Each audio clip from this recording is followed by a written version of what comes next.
A few months after the explosion of the Nord Stream gas pipeline shocked the world, some in the West who had rushed to blame the attack on Moscow zipped their lip in the wake of a U.S. investigative journalist's disclosure that Washington was the culprit of the blast.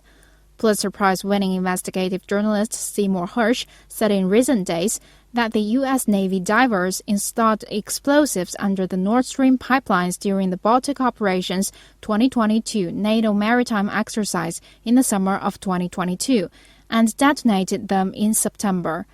Hersh also said the United States sabotaged the Nord Stream pipelines under the decision of President Joe Biden.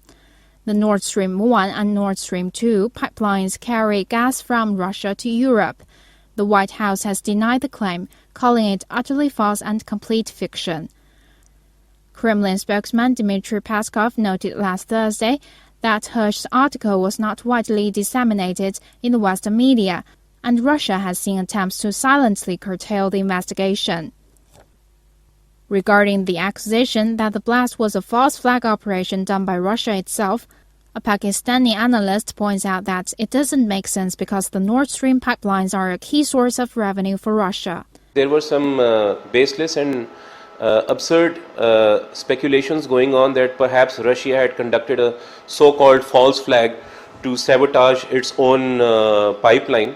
Factually and economically, it doesn't make sense because more than 50% stakes in that pipeline are held by Gazprom. And during the time of conflict, these pipelines are a source of major revenue for Russia to sustain its economy. I believe that the current environment in which, since the Ukraine and Russia conflict has started, Western intelligence agencies have been trying to dominate the information narrative around Russia. The expert believes that instead of Russia, the U.S. would benefit from the attack. So I believe the most benefit from this goes to the Americans. They are also extremely opposed to the Nord Stream gas pipeline. Since President Trump's time, there have been repeated efforts to try to control the energy market in Europe.